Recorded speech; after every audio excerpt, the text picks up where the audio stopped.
Okay, we're going to have a double introduction. First, I'm going to introduce Dr. Tim Somerville, CEO, founder of the Professional Golfers Career College, my friend, my boss. He allows us to worship here on Saturday night. This man's heart is unbelievable. So with that, Doc, come up and introduce John, please.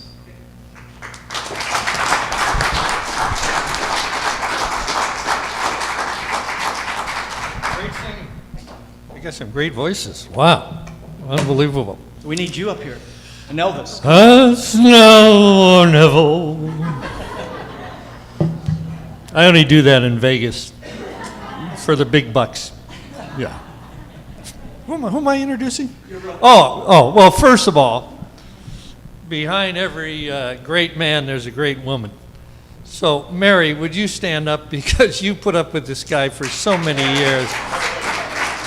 Isn't she gorgeous?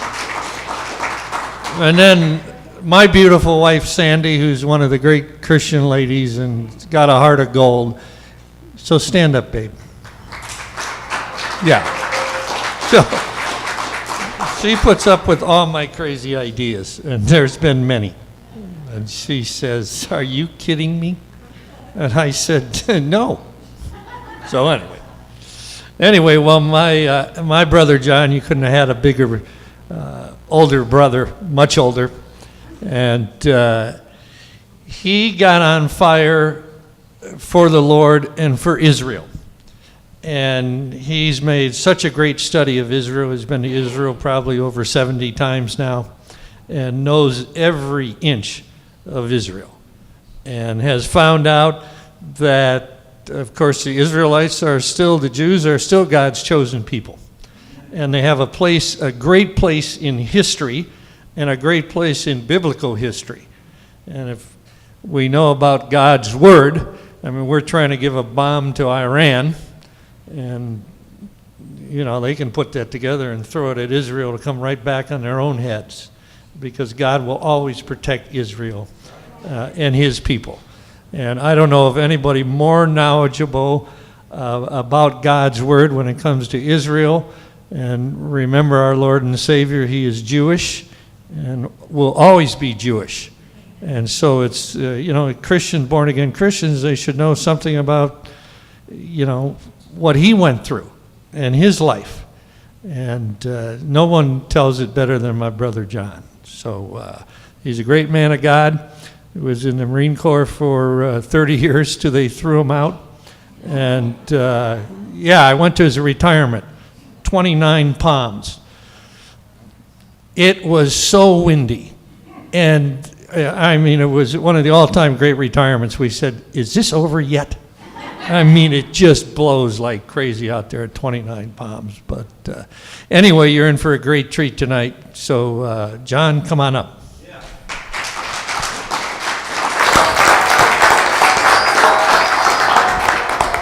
I've got a mic. Thank you. I'll sing later. I can't wait.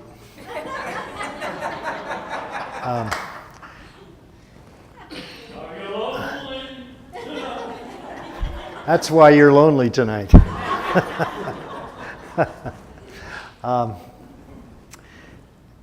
course, there's so many things you can talk about when it comes to Israel, and one of the things you can talk about is prophecy, because God is not through with Israel. He is not through with the people of Israel by any means. As a matter of fact, it seems to me he's almost in the middle of fulfilling prophecy in these days. Now, prophecy is so easy to understand. If you've ever read it, you know how easy it is to understand after it happens.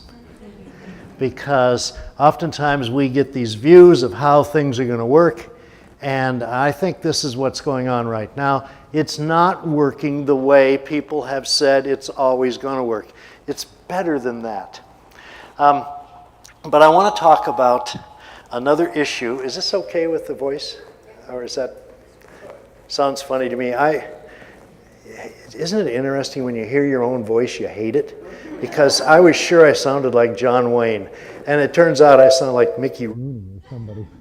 So I want to speak about how God has worked in recent times. And to lay the foundation, I believe that nations are blessed or they're cursed by how they treat the Jews. And that's been a study that I was inquisitive about for probably the last 40 years. To read about different empires and how they treated the Jews, to read about little kingdoms, to even read about city-states and countries and throughout history how they treated the Jews. And there's just no question about it. When they welcomed the Jews, when they brought them in, as many countries did, then they prospered. And almost inevitably, they turned against the Jews. Eventually, they either killed them or drove them out penniless. And the Jews, this is a history over and over again. The one nation that has not done that is the United States. And I absolutely believe that God's hand of protection and prosperity and blessing on the United States is because this has been a place of refuge for the Jews, unlike any other in recorded history. And I'm so interested, obsessed almost, with looking at how did this come about in our past history, because I'm very concerned about our future history. And I think you'll understand what I'm talking about as we get going. I want to talk about this little kid. This kid, I'm not sure exactly how old he was at the time. Maybe he was 8 years old. He was born on a farm in the middle of nowhere. I was just out there a couple of weeks ago in Missouri, Grandview, Missouri. And his father was helping his grandfather run this farm. And when the little boy was born, they knew he was a bright little kid, but he had a problem with his eyesight. And so he was learning to read before he was even going to school, which was even very unusual in those days. And because he had to wear glasses, and that was a big expense, he was not allowed to be out roughhousing. Even though there weren't many kids around there, and later on, he wasn't allowed to play football and other games with the kids, because if he broke his glasses, that was it. You know, that was trouble, that was a big investment, and so forth. So as a child, his mother was teaching him to play piano. And in those days, in the 1880s, 1890s, that was not a thing boys did, especially not really out on the frontier. And Missouri was pretty close to the frontier in those days. That was still pretty much cowboy territory out there. And I want to talk about the seeds that are planted in children, and the seeds that were planted in this little child, and the seeds that are planted in your children and in my grandchildren and in others. People can say certain things and they stay with them a lifetime. You're wearing a Dodgers shirt. I like that. That's very good. I think they have a baseball team, don't they? Yeah, okay. When I was 10 or 11, Little League was starting in our town. And we had to go out and build our own field. There were no baseball fields. And all of us were out there. We hadn't been chosen for teams yet or any of that kind of stuff. And I was really small for my size, and I was going to be a pitcher. And so anyway, I'm out there and I'm raking at shortstop with a rake, trying to get some of those big rocks out of there. And Mr. Langreeby comes up to me. Anyone know Mr. Langreeby? I'd never seen him after this day anyway. Mr. Langreeby, and I remember his name, came up. He's wearing brown slacks and a white t-shirt. And he says, "Hey kid." "Yes, sir." "What do you play?" "I'm a pitcher." He goes, "If you can pitch as good as you rake, you're going to be terrific." I melted that rake. He walked away. He undoubtedly forgot what he said 5 seconds before, but I never forgot it. I'm raking like crazy. Mr. Langreeby says I can be a great pitcher, and I'm doing all that sort of stuff. Now, I was only 3 years old, and I'm still playing baseball. Not softball, I'm playing baseball. And we have a senior men's baseball league, and I pitch. And I'm still pitching. And there is not a day that I don't go out there on the mound that I remember Mr. Langreeby planted that little seed in my heart, said, "You can be a great pitcher." I haven't achieved being a great pitcher yet, but I'm still pitching. And that's a lot of years ago. He planted a seed. What if he said, nah, you're too small, you'll never be a pitcher. Try something else. It could have been a downer. And there were a few other things that I remember which were just throwaway items that people said, little seeds that were implanted. And somehow I never listened to the negative stuff. I always pondered, like Mary did in her heart, these little positive seeds. Mr. Langryby, who knows whatever happened to him, but he planted a seed. God bless his heart. Now, this little boy had a seed planted too, because his mom said, this is a peculiar child. This child has to have good schooling. And she kept after her husband. He said, we got to leave the farm because the school out here is horrible, and we got to move to the big city where there's a good school. And the big city was Independence, Missouri. And in those days, they moved, they left the farm, and his dad was a horse trader, so he was trading horses, and they had horses in the backyard and all that sort of stuff. But they moved right next door to a house in Independence, Missouri, that housed an Orthodox Jewish family. Maybe the only one in Independence, Missouri. You just can't imagine how many Jews there may have been out there at that time. But next door was an Orthodox Jewish family. Now, the point of everything I'm going to say tonight is that God meant it when he said to Abraham, I'm going to bless those that bless you, and I'm going to curse those that curse you.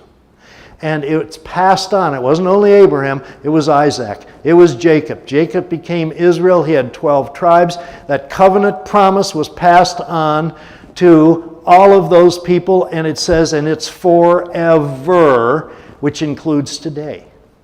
That promise is, if you bless the Jews, God is going to bless you. It didn't say then the Jews are going to bless you. It says, you bless the Jews, I'll take care of the blessing.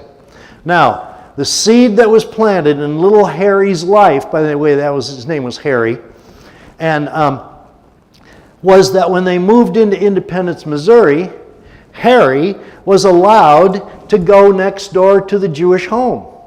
And I read the interviews with the daughter of that family. He said, oh yeah, little Harry was in our house all the time. His best friend was Abe, my brother. And little Harry became a Shabbos Goy. Do you know what a Shabbos Goy is? Well, when the sun goes down, wait a minute, today's Saturday, isn't it? We're already in Shabbos. That's Yiddish for Sabbath. And it started last night at sundown, and it'll end now. On Shabbos, if you're Orthodox Jewish family, there's certain things you can't do. You can't make fire. Well, in those days, they had to have somebody come in and light the stove and light the gas lamps and do those kind of things that an Orthodox Jew cannot do on that day. So you hire a goy, which is a Gentile. And so little Harry was a Shabbos Goy for them. Whether they maybe gave him a nickel or something, I don't know. It doesn't matter. The seed that was planted was, it's okay to do that, Harry. And they welcomed him and they loved him. And his first meeting with any Jews occurred there. Now, I know families that would have said, don't go next door, they're a bunch of Jews. We don't want you hanging around with them. The stuff they cook, it smells funny, you look at the beards, don't let, and they could have planted another seed not to have anything to do with them. This is his parents. This is Harry's parents. And that's when they were living in that house. And that's Harry when he graduated from high school. Harry was very, very smart. And he wanted to go to West Point, but he had those glasses. He had bad eyesight and he couldn't get into West Point. And by the time he graduated, his dad had already gone back to the farm. He traded horses until he thought he knew all about trading. Then he started trading futures in wheat and he lost everything. So they went back to the farm. And Harry was in Independence, graduated from high school there, then got some jobs in the Independence, Kansas City area, and he worked for a railroad and he did a number of things, clerical kind of stuff. And during that period of time, he met another young fellow just about his age who was Jewish. His name was Eddie. And Harry and Eddie kind of knew each other. They weren't friends, but they were friendly. And that's the farmhouse. And what happened was Harry's father was about to lose the farm. His grandfather had already said, Harry, you got to come home and work on the farm. And he called his other brother and he said, you got to come home and you guys got to work on the farm for me. So the next 19 years, Harry was working on the farm. And he didn't want to be a farmer, but he was obeying his parents. He was doing that, and he was looking most of the time at the south end of a mule going north. And I think I've got it. Yeah, that's the picture. That's the only picture we have of him during those 19 years on a cultivator, and those weren't even mules. It was behind some horses. But all of that period of time, he was out there on the farm wanting to be a soldier, wanting to be anything else but a farmer. But he was obeying his parents and helping them out. But he joined the National Guard during that time in Missouri. And in 1917, a World War came along. And the National Guard unit was mobilized. That's his brother with their prize mules in Missouri. That's a big deal in Missouri to have the biggest mules you can have. And but let me switch to another fella. And this is the start of the beginning of one Gentile being a blessing to the Jew, and then how God used that, frankly, to change the course of the world. At Ellis Island, Jews were coming in, and they started in the 1880s. In 1880s, God started moving over the Jewish nation that we knew about. And most of the Jewish nation in those years was in Eastern Europe. They were in today what we'd call Poland and Russia, and it was a little bit in Germany. There weren't many Jews in Germany. People don't really understand that. And they had been there for hundreds of years. As a matter of fact,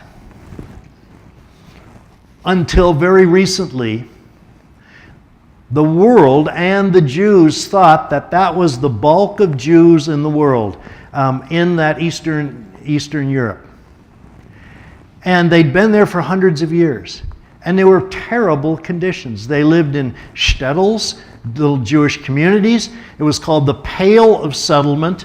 The Russian Tsar would not allow them to leave this area of Russia and Poland unless you had special permission. So they were locked in there, and they were locked into a way of life.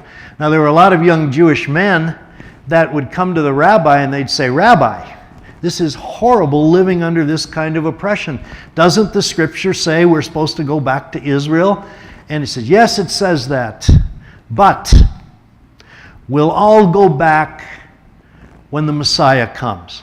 Well, when's the Messiah coming? Well, and they made up various reasons as to why the Messiah had not returned. They'd say, when every Jew in the world keeps kosher, one day the Messiah will come back. Well, I guess they didn't do it again. And I mean, there were a variety of kind of reasons like that. Now, I want to tell you something else about most Jews and what they think Christians believe. Because that kind of thought of you can do something to speed up the coming of the Messiah or slow it down by your actions, they are under the impression that Christians believe the same thing. I've never heard a Christian ever preach that, but that's embedded into their minds. And so oftentimes these kind of ideas are in someone else's mind and they don't even know they're there. If you can tell me in Scripture where and how you can speed up the coming of Jesus to come back, I'd like to know what that is. Or how you can slow it down. Man has no control over that. Jesus said that those times are in the Father's hands. It's not for you to know. But the Jews in Europe at that time kind of believed that sort of thing. And there was a movement, though, among the younger Jews saying, we got to get out of here. Why are we living under this kind of oppression? If you watch Fiddler on the Roof, That's about that time. That's the shtetl they lived under and all the rest. I mean, it's a wonderful story explaining all of this.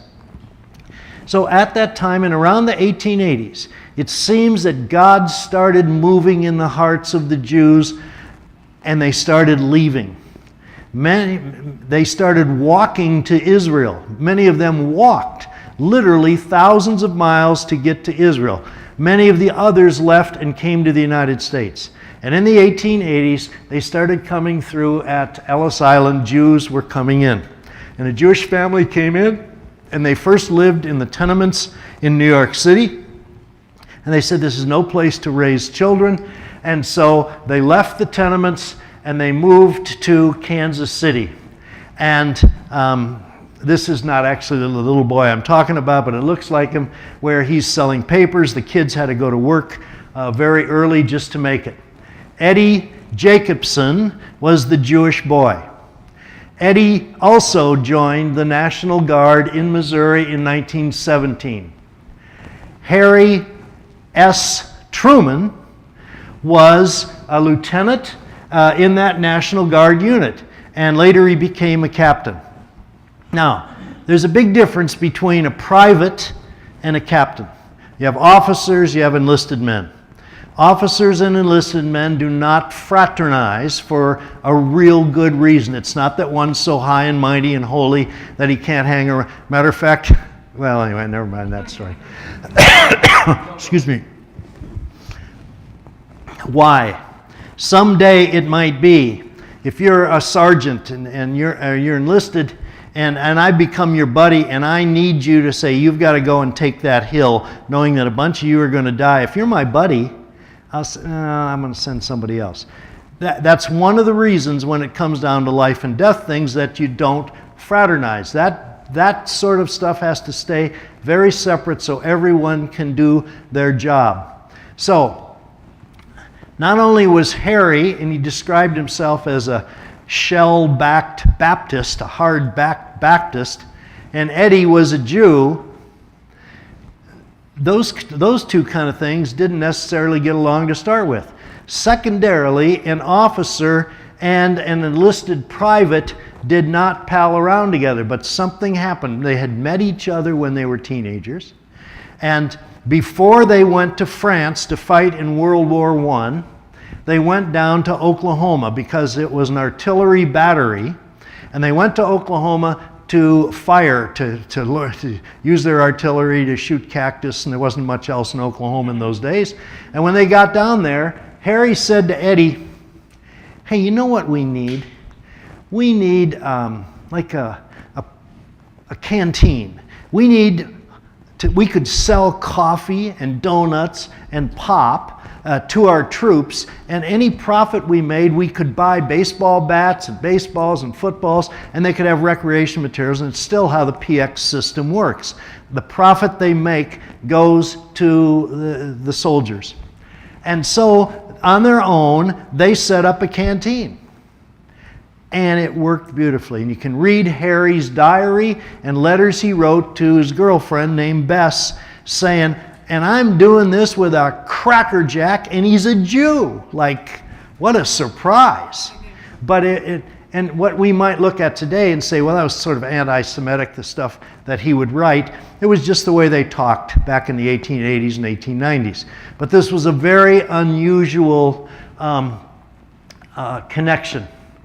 There's another man that's going to come up later in this story. His name is Chaim Weizmann. Chaim Weizmann. Chaim Weizmann was born in the swamps in Poland, in the farthest reaches of the Pale of Settlement. He came out, he earned a degree, he was a chemist, he was all that sort of stuff, and he eventually moved to England. And during World War I, England was running out of acetate.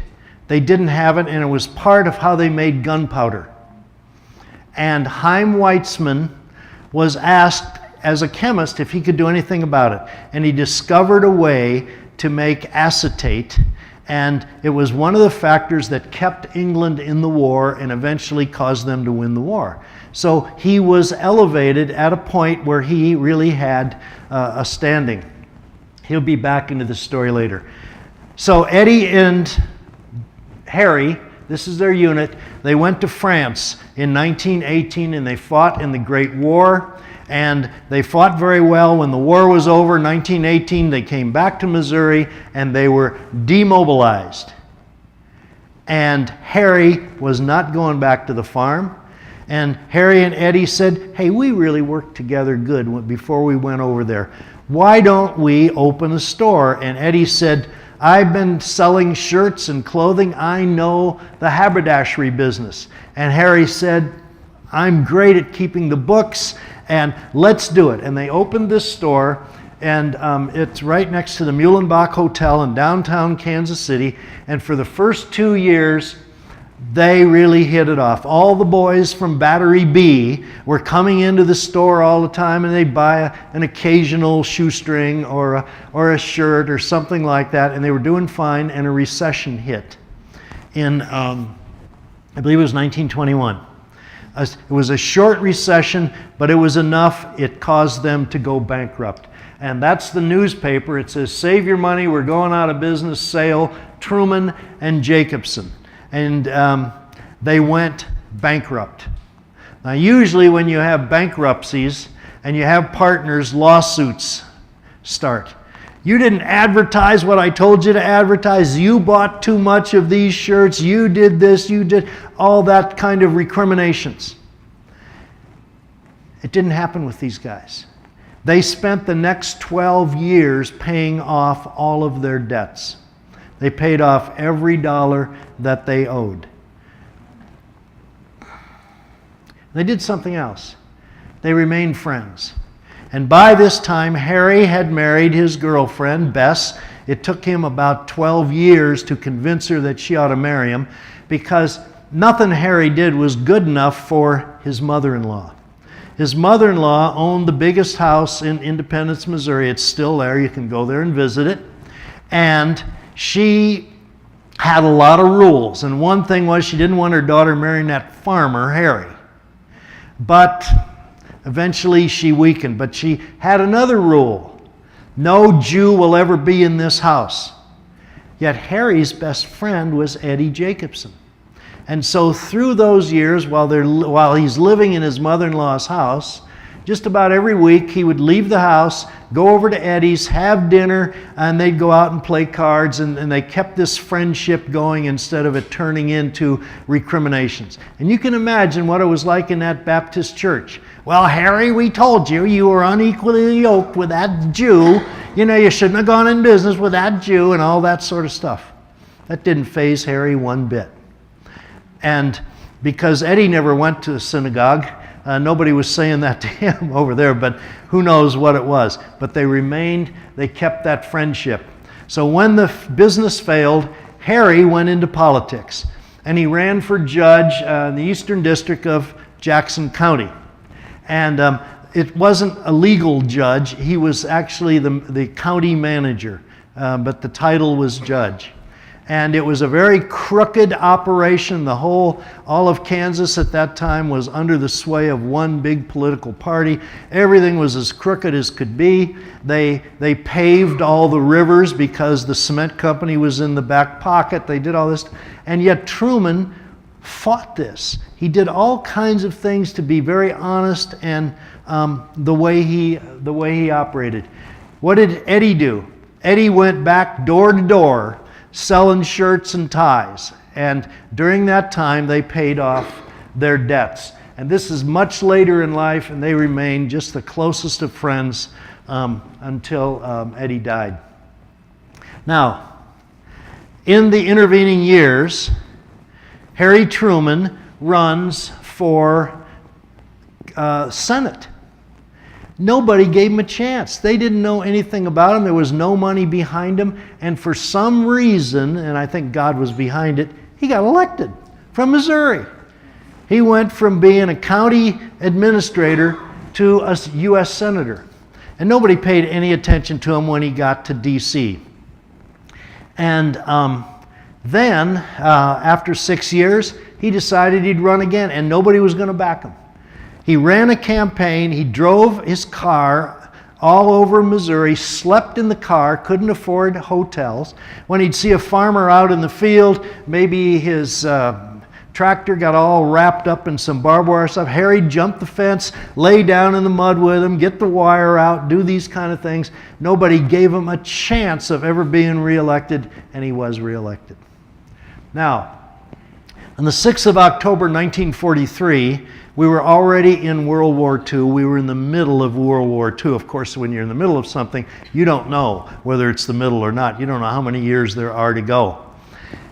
300 rabbis came to Washington, D.C. It's very unusual. These were Orthodox and ultra-Orthodox rabbis, mostly from Brooklyn. Most of them had come from Europe. They didn't even speak English, many of them. They spoke Yiddish, and they lived in a very insular community in Brooklyn. Now, they and their congregants had all received letters from their families in Europe saying, we're being moved out of Poland, we're being moved to the east, and we're going to work there, and we'll write when we get there. And that started in 1939, 1940. By 1943, they knew they were dead because they had never heard from them again. At first they thought, well, it's bad mail and everything else, but when all of the congregations realized they have not heard from their family in years, they really began to understand what was going on. For the most part, the people in the United States during the 1940s, during World War II, did not know what was going on with the Holocaust. And in many ways, they could only guess. But there were enough escapees from the death camps, including Auschwitz and Birkenau, who escaped and went to Jewish communities in Europe who had not yet been taken over by Hitler. And they said, they're killing the Jews by the hundreds, but maybe by the thousands. They could not even guess that they were being killed by the millions. And they say, no, you've lost your mind, and please, you're upsetting the community. Don't say such a thing. Enough evidence got out that they wrote a report, and it was validated, and it got to President Roosevelt's desk in 1942, and we've read that report. It was on his desk saying Hitler is slaughtering the Jews by perhaps the millions, and something could be done. Something should be done. It's not like the president didn't know. He knew by 1942 what was going on.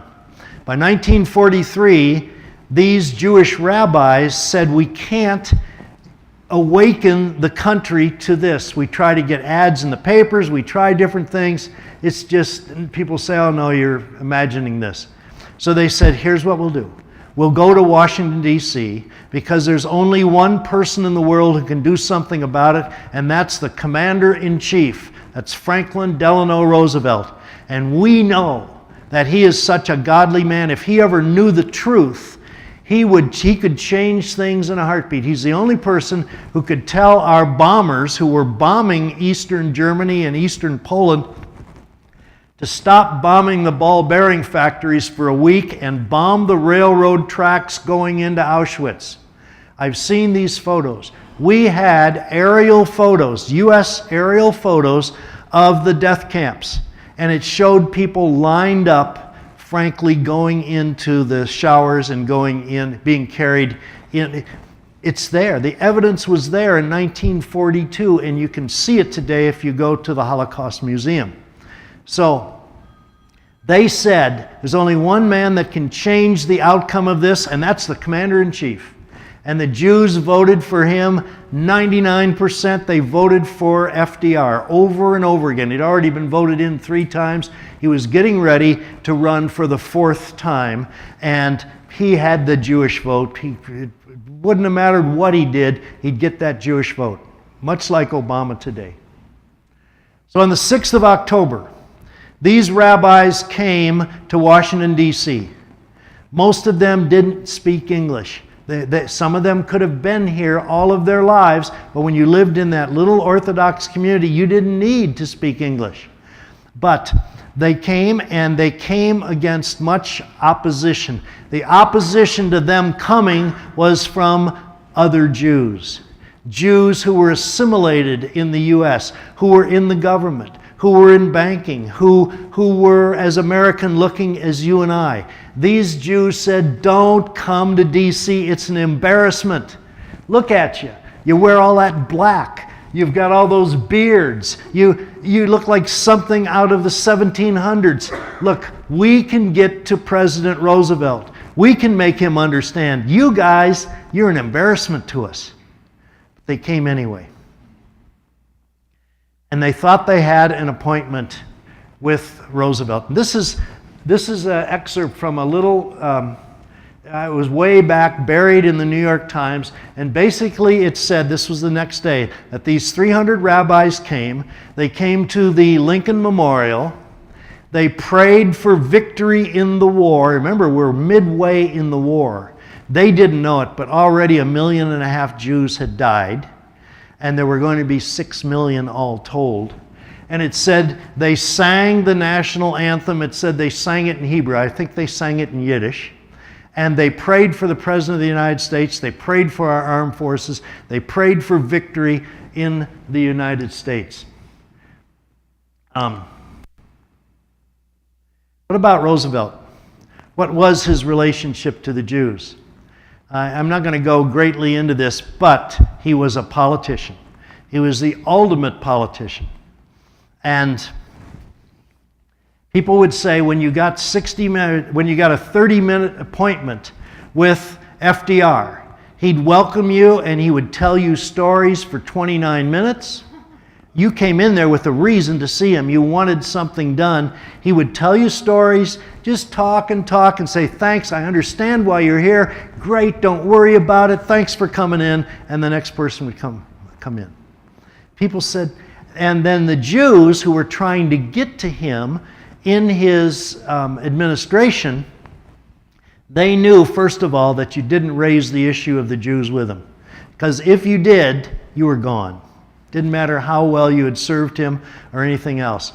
Roosevelt was only superficially sympathetic to the suffering of European Jewry. Occasionally he'd say the right thing, but these rabbis knew if they could get to him, he could pick up the phone, call over to the Pentagon, which is a brand new building, get hold of General Marshall, who was running the war, and say, for 1 week, bomb the railroad tracks into those death camps.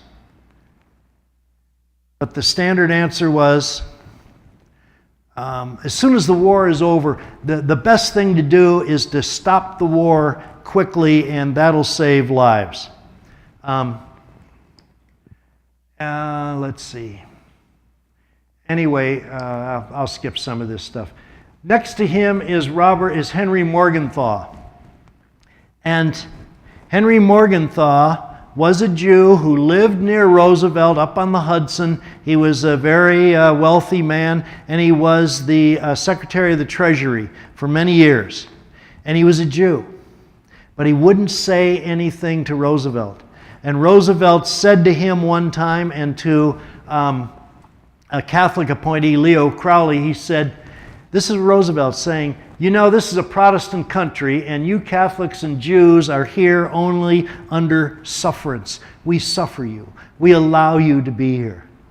And of course, that kind of stuff never got out, but it gave an insight into Roosevelt's feeling about the Jews. He didn't really need to bother with them.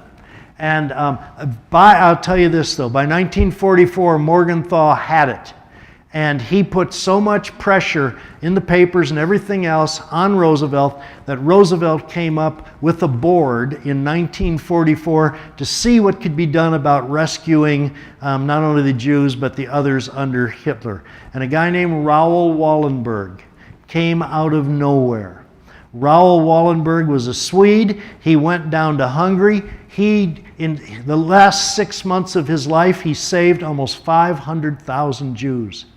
His whole life was, and then the Russians came in and he disappeared. He was taken away. No one had ever known what's happened to him. But it was finally Morgenthau who got some steel in his backbone and stood up, and Roosevelt was almost shamed into setting up a board, and one guy saved 500,000 lives. It shows what one person can do, but it also shows what one person can stop. FDR died unexpectedly. He had picked Harry Truman to be his fourth vice president. He changed vice presidents like he changed socks. Okay? You might have been my vice president, but he didn't need vice presidents. The first vice president was Jack Garner, and Jack Garner was known as Texas Jack. He'd been the Speaker of the House, and the first time FDR ran, he picked the most powerful guy in Washington to be his vice president, and then he forgot him. And a year or so later, people asked Jack Garner, "How do you like being vice president?" He said, "It ain't worth a bucket of warm spit." That's the quotation, and he didn't use the word spit, but it was close. They cleaned it up because he had a nothing job. And the same thing happened to Henry Wallace, who was his next vice president. And when it came time for another vice president, FDR thought he'd live forever. He didn't need a vice president. He didn't use a vice president. And they conned Harry Truman into being vice president. Harry Truman had no desire to be vice president or president of the United States. He was the last president we had who never went to college. And he actually went to Chicago to the Democratic Convention to nominate another senator for the vice presidency, because it was just given that Roosevelt was going to be the presidential candidate. Roosevelt didn't even come to Chicago. He was in San Diego. He didn't need to show up for it. And he didn't care who was going to be the vice president. Everybody they suggested to him had something wrong with them, some kind of votes, and they finally suggested Truman. He said, "Truman, oh yeah, that guy from Missouri." And he said, "Okay, line him up." And they started putting pressure on Truman. He said, "No way. I don't want that job. I'm not suited for it. I can't do it. I've already committed to name another guy vice president," and all that sort of stuff. And then they set him up. They got him up in a hotel room in Chicago. They got Roosevelt on the phone from San Diego. They said if you ever talked to Roosevelt on the phone, you had to hold it over here, because he thought he had to, it was like through tin cans and and so he'd shout, and they had to hold the phone away. But it was already set up. They had all this smoke-filled room, and they had all these senators and others around there to put pressure on Truman. He said, "No way, I'm not going to do it." And they called the president, and the president said, "Well, have you got that guy from Missouri lined up yet to be vice president?" And the head of the Democratic Party said, "No, sir. He's the orneriest Missouri mule I've ever seen. He doesn't want to do it." And then Roosevelt went into his act. "Well, if he wants to destroy the Democratic Party in the middle of the war, if he wants to bring it down, if he doesn't give a blankety blank about our country, there's nothing I can do about it." And he slammed the phone down. And Truman is sitting there like, "Oh my gosh. Why didn't the president really tell me that? I didn't know he was relying and all that sort of stuff." And they conned him into being the vice president. And it was a setup. Well, once he was elected, Roosevelt only met with him twice. Once was for a breakfast photo shoot. So they got their pictures taken, and then Harry's dismissed. Harry Truman did not know the atomic bomb was being built. He didn't know the war aims. He didn't know anything that was going on. And he was left totally in the dark. And so he had nothing to do during the day except go back to the Senate and sit there, because as vice president, you're the president of the Senate, although you don't do anything unless there's a tie vote. And then when the day was over, he'd go down with his buddies and they'd play cards and have some bourbon. And then he'd go home, and it truly was a nothing job. Now, in the meantime, Roosevelt had gone to Europe. He'd met with Stalin. He met with Churchill. They made all these plans for after the war. And then he went out toward Saudi Arabia. And he met with the king of Saudi Arabia on the boat. And he said, "When the war is over, I want to allow some of these Jews to come into Palestine." And the king of Saudi Arabia said, "Never. Not one Jew can come in here." He was just adamant. And Roosevelt couldn't convince him. Roosevelt went back home. And then he wrote a letter to the king of Arabia. And he said, "I'll honor my word. No Jews are going to come in unless you give your permission for that." In the interim, I want to go back to that meeting of the 300 rabbis. After they were at the Lincoln Memorial, they marched over to the White House to see the president. And when the president heard he was coming, they said, "The Jews are coming." He says, "Find me something to do." It was an afternoon. We have his daily schedule. He had nothing planned. He went out the back door and he went over, I think, at the Bowling Air Force Base. Some master sergeant or something was having a birthday party, something that demanded the presence of the president. And when the 300 rabbis arrived for their appointment, the chief of staff came out and said, "I'm sorry, he's so busy, he's tied up, you know there's a war going on. Just give me a piece of paper as to what you want and I'll make sure he sees it." And they were heartbroken. They thought that if they could just get to him and look into his eyes and talk to him, it could change everything. He had an opportunity to be a blessing to the Jews. He had an opportunity, quite honestly, to save the lives of millions and millions of Jews, and he turned his back on it. He wrote that letter to King Saud saying no Jews are going to get into Palestine. 1 week later, he was dead. It says in the Bible that God raises up kings and God puts down kings. He puts up leaders and he sets them back down. What happened that day? Harry Truman was over at the Senate. He didn't even know the president. He knew the president was out of town, but he didn't know what he was doing. They kept him in the dark. And he got the word, "Go over to the White House right away." So, "Oh, I guess the president's come back." So he put the cards down and he started running, and the Secret Service didn't even know where he was, and he ran through underground and everything else, and he gets to the White House, and Mrs. Roosevelt's there, and she says, "The president's dead." And Truman goes like this, and he said, "Oh, Mrs. Roosevelt, what can I do to help you?" She said, "No, you're the one that needs help." And he said to reporters that were there, and a few minutes later he's kind of regaining his composure, realizing now World War II's going on. He is the president, he's the commander-in-chief, he knows nothing about what's been happening. And he says to the reporters, as a good farmer would say, he says, "Boys, I don't know if you ever had a load of hay fall on your head, but I just feel like not only a load of hay, but the sun and the moon and stars just all fell on me." He said, "If any of you boys pray for me." And he went in to get sworn in as president. They spent like an hour scouring the White House trying to find a Bible to swear him in on. And anyway, Roosevelt's dead. Truman takes the oath. Roosevelt was held by some people as almost a messiah figure. Some people only knew him as president. He was in his 4th term, unprecedented. And he was an aristocrat, and the people around him were only ones that he liked as kind of an aristocrat. And here was this hick farmer, this mule driver from Missouri. And I don't know if I've got the picture of it. Well, I do. There's a bigger picture of him being sworn in. If they had to find his wife, bring her over, Margaret, his daughter, and they finally found a Bible. And the people around him are all Roosevelt's men. And they're looking down their nose at him. I've blown up this picture. I don't have it for you. And you should see the looks like, ugh, what's he doing? He's not going to sit in FDR's chair. This can't be. And that's how his term went the first 3 years. He was treated by the administration as if he was just a child who didn't know what he was doing. Memos that you can read, you can go to the Truman Library. It's almost like, "Dear Mr. President, we know you're stupid." They didn't say that exactly. But here's what you should say on this one. Here's the words.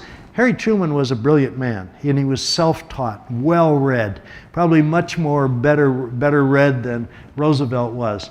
But now, at the same time, this is Eddie Jacobson. They'd both grown old. Not ancient, but they'd grown up together. Eddie, by this time, had redeemed himself, paid off all his bills, and opened another clothing store. And every time Senator Truman would go back to Missouri, it was the same old thing. "Oh, Eddie, my buddy, let's get together, let's play some cards, let's do all that kind of stuff." Now, I'm skipping ahead here because I've gone on much too long. The unfortunate thing is I could go on much longer about Truman, but I won't. Now, let's skip ahead about a year and a half, and we're in 1947, early 1948. The issue of Israel was coming up. It was called Palestine, and the British were pulling out at midnight on the 14th of May. They had messed things up so badly, they said, "We are out of here." The UN was debating what are they going to do about it. And there was a partition, kind of a resolution that was coming up, where you're going to divide the land between the Jews and the Arabs. You're going to divide that tiny little country. They had already cut 77% of it out and said no Jews allowed. So there was only about 23% of the original Balfour Declaration that was a homeland for the Jews. They'd already lost 77% of it. Britain had said no more Jews allowed. Now they're going to divide up the remaining 23%, and the UN is voting on it. Harry Truman tried to get, he brought in Jews to negotiate with. But the Jews had all different reasons. Half of the Jews didn't want a state of Israel because they would be accused of having dual kind of loyalties. So there were many very important Jews in the United States who were against the state of Israel. There were other Jews who were very much in favor of it. One rabbi was so incensed, he said, "We've got to have it," and he slammed his hand down on the president's desk, and Truman really took offense at that. And it was a burr under his saddle for a long time that some rabbi would try to tell him what to do. And then he brought in the Arabs, and the Arabs showed absolutely no compromise on anything. No, not one Jew ever allowed in there. Meanwhile, Harry Truman discovered the survivors in Europe of the Holocaust. There were nearly 1 million, and they were being held in camps. Some of them were being held in the same camps they were held in by the Nazis because nobody knew what to do with them. And the survivors were in such terrible shape, and they were dying like flies almost. They'd never dealt with people who had been starved sometimes for 8 years. And first they were trying to feed them, and they were dying from that, then all kinds of things. Truman sent a commission over there to understand the situation and what are we going to do with all these displaced persons, they were called DPs, in Europe. And when they asked them where they wanted to go, almost to a person, the Jews in the camps said, "We want to go to Palestine. That's our homeland. We can't go back to Poland. We can't go back to these other towns." Maybe you don't know this, but a lot of those Jews went back to the towns they came from and were killed in the streets by civilians. In Poland, that happened. They came back to get their home back. It was already taken by somebody else, and they were killed there. They realized that word got back there was no place for them to go except to the Promised Land. So Truman, after he said, and most of them were being held in the British sector of Europe, because Europe after World War II was divided into 4 sectors. The American sector, the British sector, the French sector, and the Russian sector. And in the British sector were most of them, and they were being held in very bad conditions. Truman said to Great Britain, "Release 100,000 Jews who want to go to Palestine, and you're running Palestine, let them in." And Britain said, "No, absolutely not."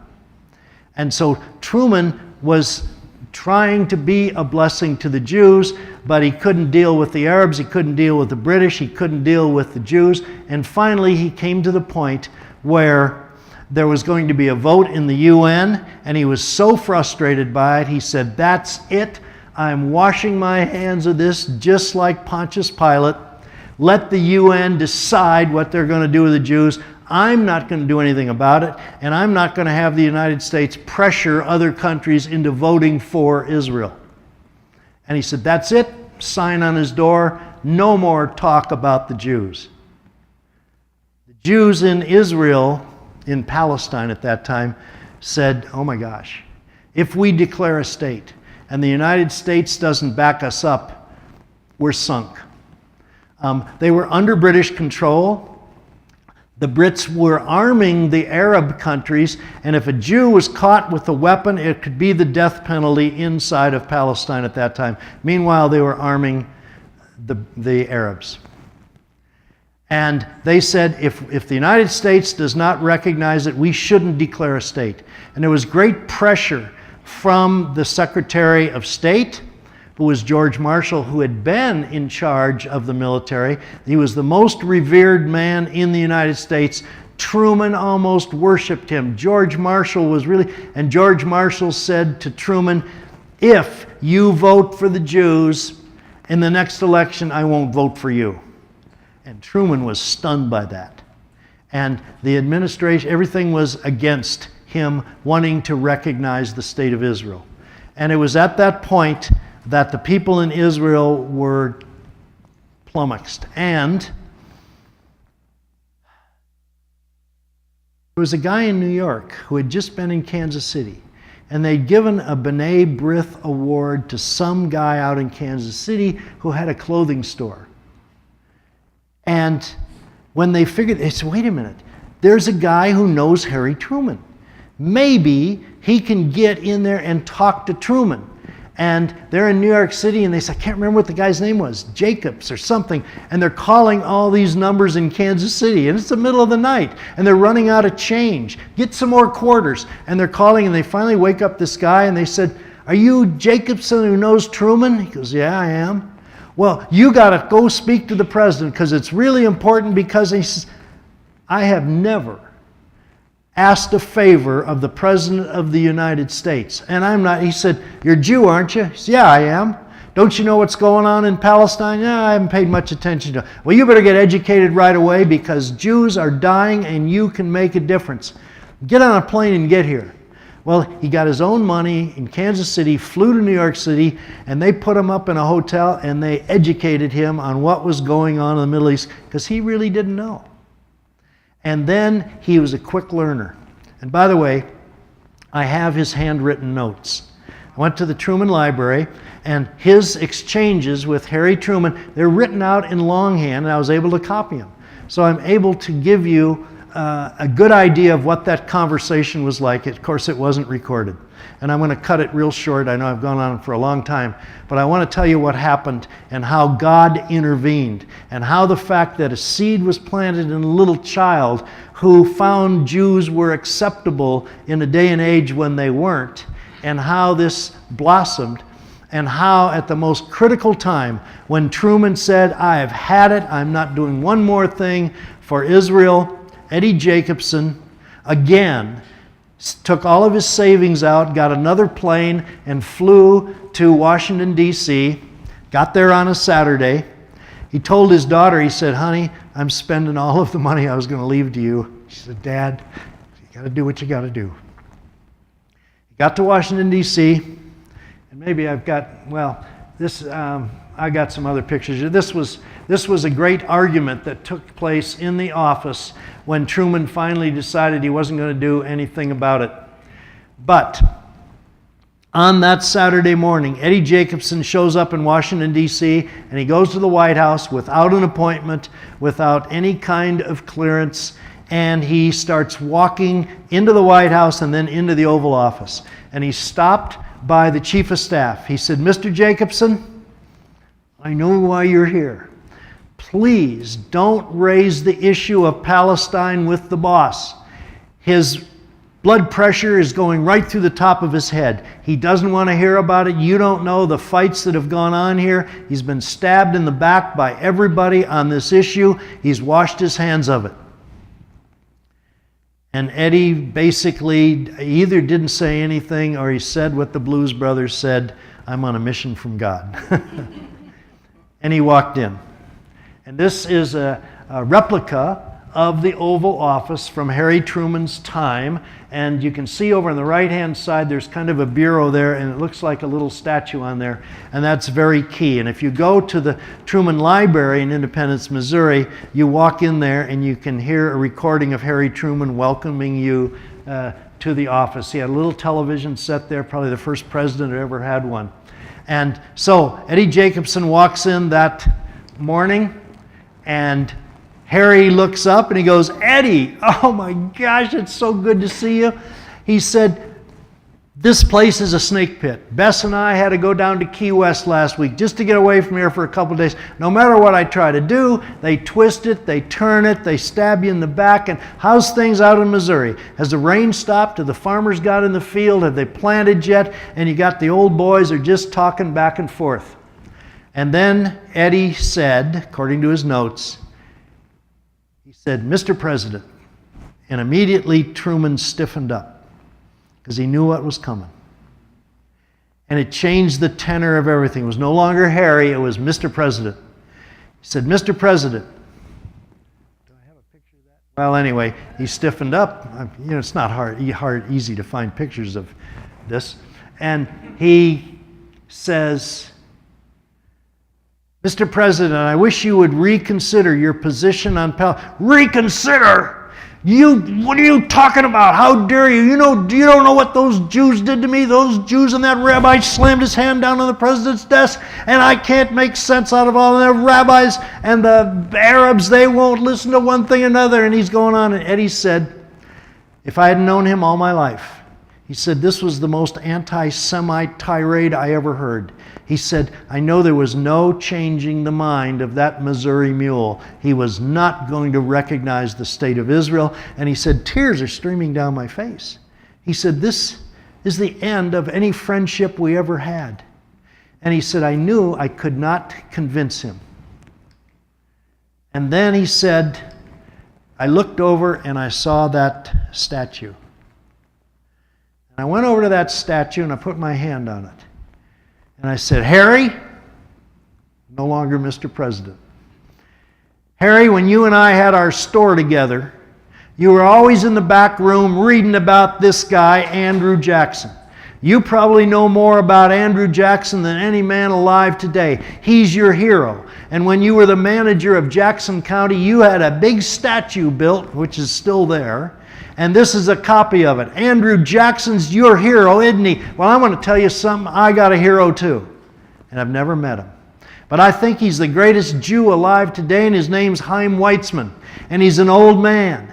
And he's sick. And he came all the way from Palestine on a steamer to see you for 15 minutes. He's sick in a bed in New York City, waiting to see you for 15 minutes. And you know that if he got to talk to you, he could tell you what the situation is out there in Palestine, and he could give you the truth of it. And just because some Jew slammed his hand down on your desk, Chaim Weizmann and the people in Israel had nothing to do with that guy.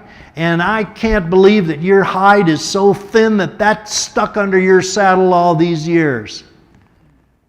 And he said, I thought that was the end of it. I thought I'd never talk to my friend again. And he said, Truman looked at me, and he wheeled around, and he slammed down in his chair, and he's looking out the window toward the rose garden, and he said, I don't know how long it lasted.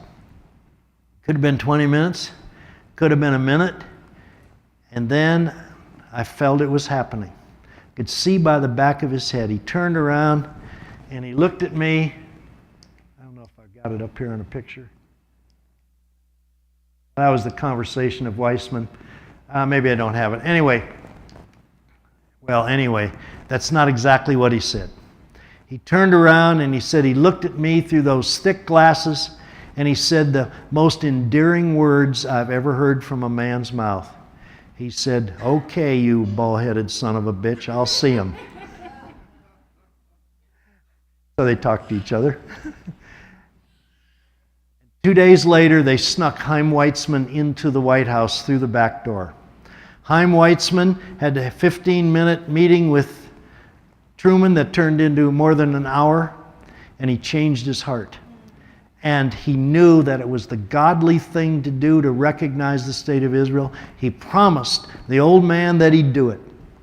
And there's a lot of other things to this story. But by May 14th, on the 18th of March, Chaim Weizmann got in there. On the 14th of May, Israel, on a Friday afternoon, declared their state. It was a Friday afternoon because Shabbat was going to start at sundown, and they had to hurry.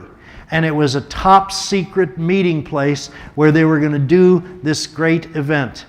And only 200 people were invited, and they were invited by messengers with an invitation, said top secret, don't tell anyone, but tomorrow afternoon at the Art Museum, be there for something very special. The Arab armies were already lined up to crush Israel. 5 armies were on the border just waiting for midnight when the British pulled out.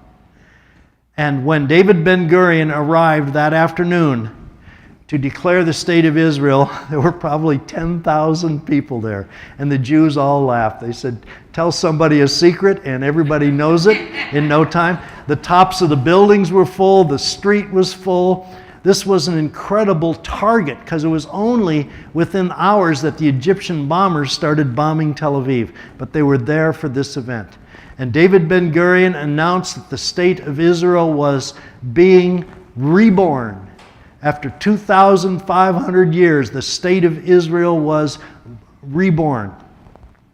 At 6 p.m. in Washington, D.C., which was midnight in Israel, Harry Truman became the first man to sign the declaration that the United States recognized the state of Israel. They didn't even know what the name of it was going to be. It says, this government has been informed a Jewish state's been proclaimed in Palestine, and recognition has been requested by the provisional government thereof. The United States recognized, and they put down the new Jewish state, and somebody came in, said they named it Israel.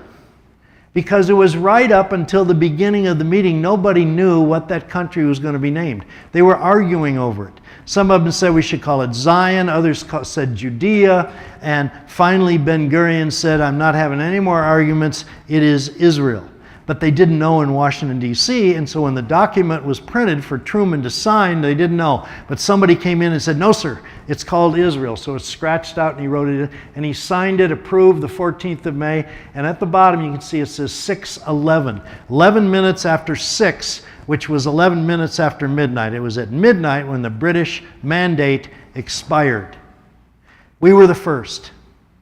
God has blessed this nation for our doing that. It started, and it meant that Israel now legally could buy weapons to defend themselves.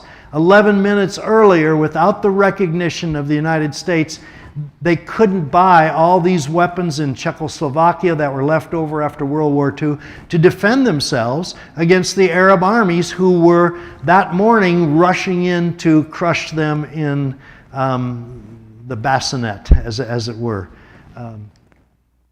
Isaiah 66:8. It says, who's ever heard of such a thing? Who's ever seen things like this? Can a country be born in a day, or a nation be brought forth in a moment? Yet no sooner is Zion in labor than she gives birth to her children. This was a fulfillment of that scripture. Overnight, the world, it announced, Zionists proclaim the new state of Israel. Truman recognized it, hopes for peace. Tel Aviv is bombed. Egypt orders an invasion. The state of Israel is born. This was, and I wish, I was about 6 years old when this happened. I was already reading the sports page. So every morning when the paper would come, I'd lay on the floor and I'd read the sports page. I just wish my father or someone had said, look at the front page. Israel was born. It's a fulfillment of Scripture, but it went right over my head. I would have given anything to have that memory.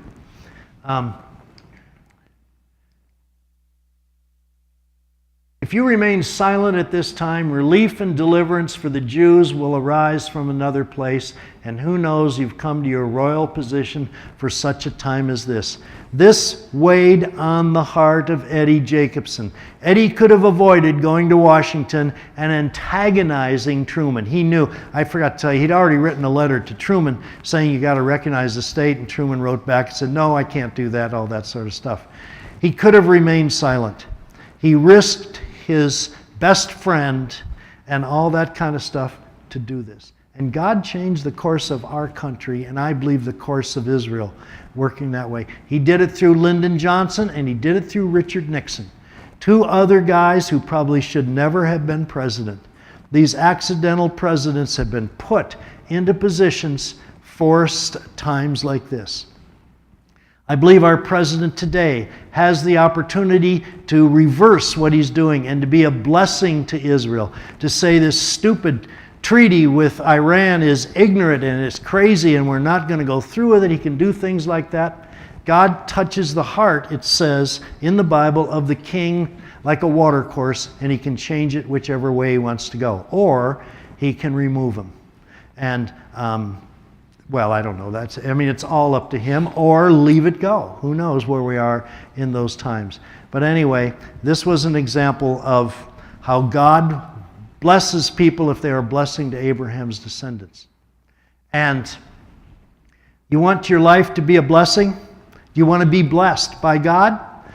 Take God at His word, find a Jew and bless them. Yeah. You smile. I'm glad you're smiling. That's good, okay? Matter of fact, here. For smiling, you get one of those. Okay. Here's the point. God's word either means it or He doesn't, or it's a joke. It's not a joke. He means it. If you be a blessing to a Jew, like Harry Truman's families were to little Harry by allowing him to first meet those people, God worked after all those years, 60-some years, put all the pieces together, and he was right where God wanted him to be. The same thing goes for us today. And so anyway, I have some flyers here about our ministry, what we do and how we are attempting to be a blessing to the Jews. And one of the great things God has allowed me to do is to be a teacher in Israel. I know I tried being a teacher in a classroom. I'm horrible at it. I hate classrooms and all the rest of that. But to teach in the greatest classroom and to teach the Bible in the classroom of Israel is such a wonderful blessing. And so these are here. It also talks about our next trip to Israel. And I know that I've gone way over time. And Mike, I thank you for putting up with me. And God bless you. And yeah, thank you. Hey.